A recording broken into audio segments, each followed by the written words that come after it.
siku ya leo. Hii leo Kenya inaadhimisha mwaka mmoja tangu ya aliyekuwa mkuu wa majeshi Jenerali Francis Ogolla pamoja na maafisa wengine 9 wa KDF kufariki katika ajali ya ndege iliyotokea eneo la Sindar, kaunti ya Elgeyo Marakwet. Maafisa wa KDF walijumuika katika hafla ya kutoa heshima za mwisho kwa wenzao waliofariki kwenye ajali hiyo ya ndege aina ya Hugh helicopter. Hata hivyo, familia ya Jenerali Francis Ogolla inasema kuwa serikali iliwaacha solemba mara tu baada ya mazishi kukamilika. Na runinga ya TV47 imerejea katika kaunti ya Elgeyo Marakwet, mahali ambapo ajali hiyo ilitokea. Eneo hilo sasa limepewa jina jipya, shamba la Ogolla, kwa heshima ya jenerali huyo. Lennox Sengre anatupasha mengi zaidi. Ni mwaka mmoja sasa tangu nchi kumbwe na msiba mzito. Msiba ulioacha majonzi yasiyofutika katika mioyo ya Wakenya. Aprili 18 mwaka wa 2024, tarehe ambayo imebaki kama kumbukumbu kwenye historia ya taifa. Taswira ya siku hiyo bado ni kidonda kibichi, hakijapona, hakijafunikwa wala hakijasaulika. Runinga ya TV47 imerejea tena katika kijiji cha Sindar, kaunti ya Elgeyo Marakwet, mahali ambapo anga iligeuka kuwa adui, ardhi nayo ikawa kaburi la mashujaa. Jenerali Francis Omondi Ogolla na maafisa wengine 9 wa jeshi walikuwa kwenye operesheni ya kuleta amani, operesheni Maliza Uhalifu. Walipoangamia katika ajali ya ndege, walikuwa wamezuru Baringo, Elgeyo Marakwet na Pokot Magharibi.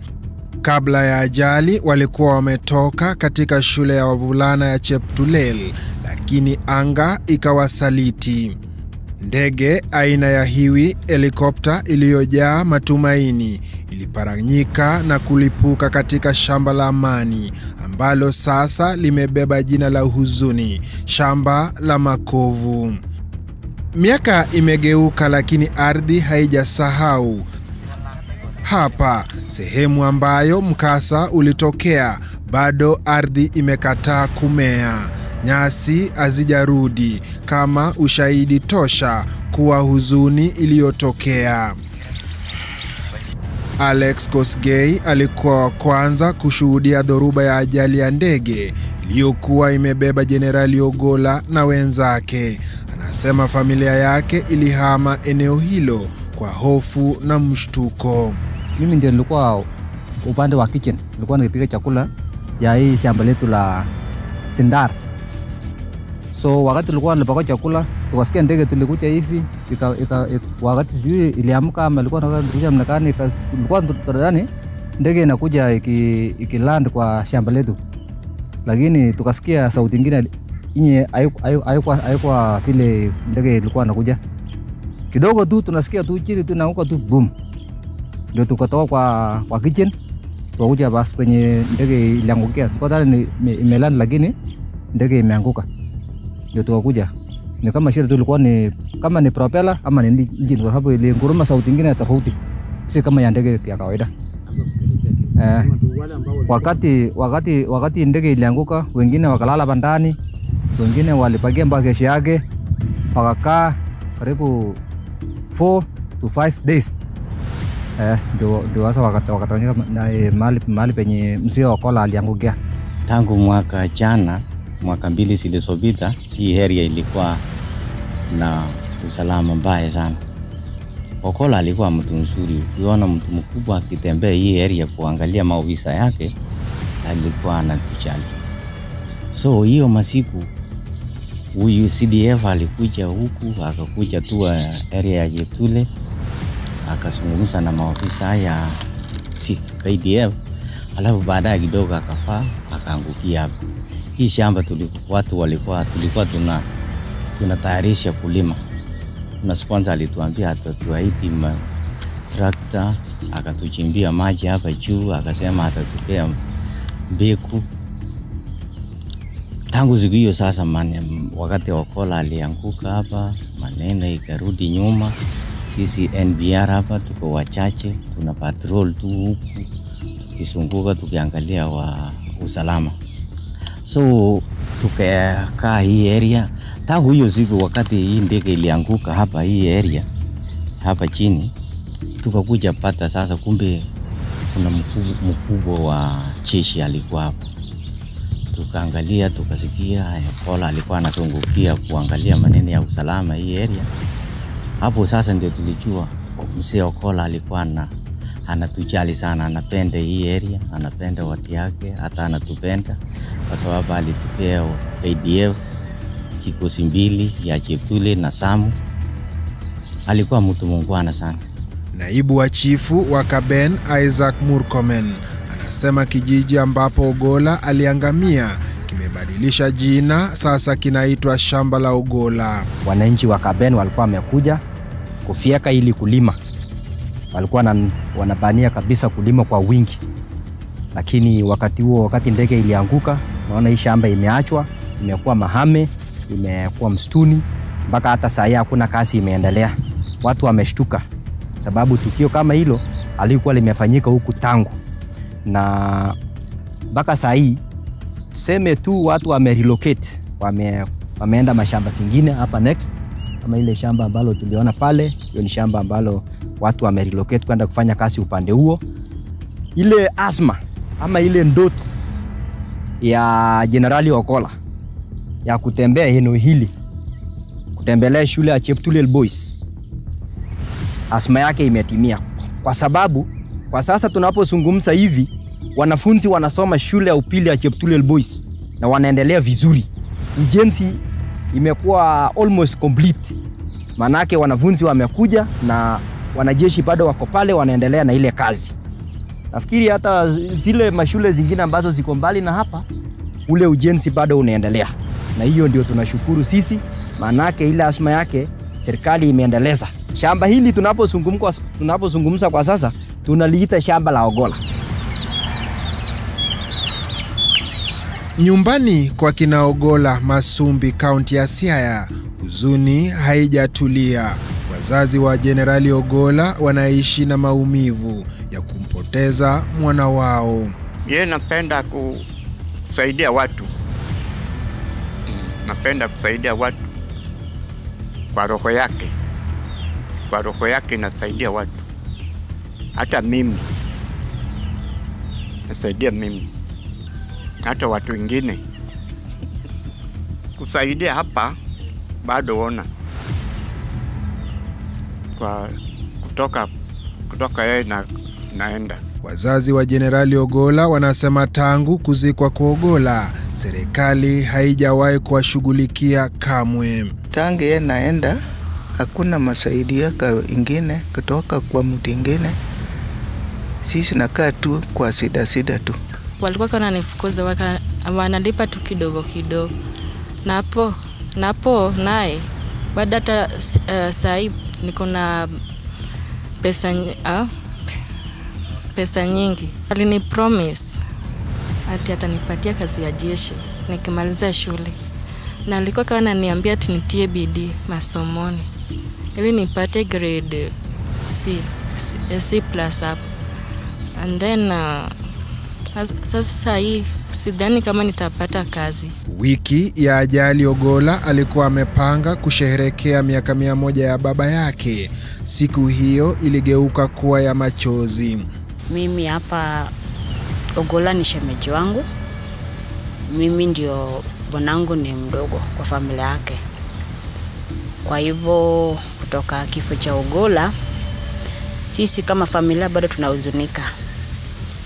Juu Ogolla alikuwa mtegemeo yetu, na Ogolla alisimama na watu wengi. Hata kama si familia, hapa nje kuna watu bado ambao wanalia kuhusu, kuna wale walikuwa nalipiwa school fee, wengine walisimama na hata wa university, wengine ni watu wengi hata ambao sisi hatuwajui. Tuliona tu wakati kifo ili kufika, ndio hapo tulijua kumbe alikuwa anasaidia watu. Kuna mama wale wazee, wamama wenye wajiwezi, wengine bwana zao walishakufa, bado ni alisimama na hao mama. Hao mama bado, yani watu wanalia mpaka wa leo. Sasa kilio chetu hatujui itaisha wapi. Juu huyo shemeji wangu sijaipata na mtu kama huyo mashani mwangu. Juu hata sijui roho yake ilikuwa aje. Alikuwa mtu wa kupenda ukweli, alipenda Mungu wake. Hata wakati akikuja kuona baba, unapata akuwa na hao mabodyguards wake walikuwa nakaa kando ila kwe wakati na familia wake. Na yeye hakuchagua ni nani anamsalima, ni nani anaongea na yeye. Hata watoto wadogo hao wachanga, hata mkono zao zilikuwa na matope kiasi gani, bado watamsalimia. Ripoti ya uchunguzi wa ajali hiyo ilisema kuwa ndege hiyo ilikuwa na hitilafu ya injini, lakini baadhi ya wanasiasa wamesema ripoti hiyo haina ukweli wowote. Wizara ya Ulinzi ukisema ndege hiyo aina ya Hiwi helikopta ilikuwa imepigwa msasa ya kutosha na iliidhinishwa kutumika na watu mashuhuri kwa shughuli ya kivita. Lakini ripoti hiyo ya wanajeshi imetiliwa shaka na wanasiasa. Hivi majuzi kiongozi wa Wiper Kalonzo Musyoka amepinga vikali ripoti hiyo na kusema kuwa haina mbele wala nyuma. General Ogolla was taken out. He was taken out. Nobody will believe that story. And there was a story behind why they may have wanted to take him off. He was sent by the National Security Council to go to Bomas of Kenya that time before results were released. And I think that people said they would deal with them. Some of them were hard to say, we'll deal with this guy later. But because of the Tonje rules, there was no way General Ogolla was not to become the next head of our military, the CDF. So he was taken out. And that for me, and I should be forgiven for holding that view. I don't even seek forgiveness. That is my own view. But in order for Kenyans to know what exactly happened, we need an independent inquiry, possibly led by Parliament. If parliamentarians feel intimidated, an independent kind of inquiry. Walioangamia kwenye ndege hiyo ni pamoja na Jenerali Ogolla ambaye alikuwa karibu kumaliza mwaka mmoja wa hatamu yake kama mkuu wa majeshi. Wengine ni pamoja na Brigadier Swale, Colonel Duncan Keitany, Luteni Colonel David Sawe, Rubani Major George Benson Magondu, Captain Sora Mohamed, Captain Hilary Litali ambaye alikuwa msaidizi wa Ogolla, Sajenti John Kinywa Mureithi ambaye alikuwa mhandisi, Sajenti Cliffons Omondi ambaye alikuwa mlinzi, mpiga picha Sajenti Rose Nyawira. Katika ajali hiyo, kati ya maafisa 12 waliokuwa kwenye ndege hiyo, ni 2 tu walionusurika. Hao ni pamoja na Colonel Kasaine Ole Kuruta na Corporal Frankford Karanja Mugire ambaye wiki hii alionekana kwenye hafla ya Rais William Ruto akipiga picha. Katika hafla ya kuwakumbuka wanajeshi waliofariki wakitumikia taifa ambayo ilihudhuriwa na mkuu wa majeshi Charles Kahariri na familia za walioangamia, Colonel Kasaine Ole Kuruta alitumia jukwaa kueleza kilichojiri kabla na baada ya ajali ya ndege. We remember them not for how they died, but for how they lived, they smiled, and how they mattered. And to my fellow survivor, Koplo Karanja Mogire over there, brother, we carry scars, visible and invisible, but we carry more than just scars. We carry something deeper, a responsibility to live, truly live and live well. We gather in solemn remembrance of our departed heroes who died in the line of duty while serving our dear motherland, Kenya. Despite this, our KDF remains a one force, strongly united, both in good and bad times. To the families gathered here, and I thank you very, very much for coming to share with us because we are a family. And to those who could not be with us physically, and I know they are here, they are with us in spirit because of one reason or another. Again, your resilience continues to inspire the entire KDF family and the nation at large. You have borne an unimaginable burden with grace and strength. And please know that you are not alone.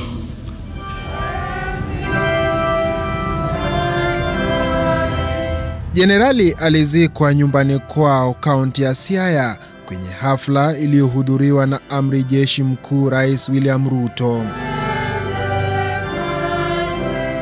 Maisha ya Jenerali Ogolla yalikuwa taa iliyowaongoza wengi, na kifo chake ni kama kuzimika kwa mwangaza huo angavu. Ogolla alitumikia taifa kwa moyo wa kujitolea, ujasiri usiotetereka na moyo wa kizalendo usio na mipaka.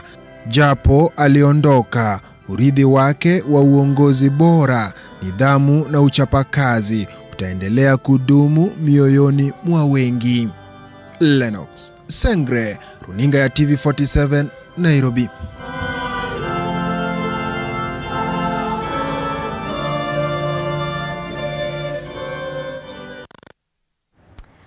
Asante sana Lennox Sengre kwa taarifa hiyo kuntu. Kazi safi kabisa, na bila shaka Wakenya wanazidi kujiuliza kilichosababisha ile ndege kupata ajali mwaka jana.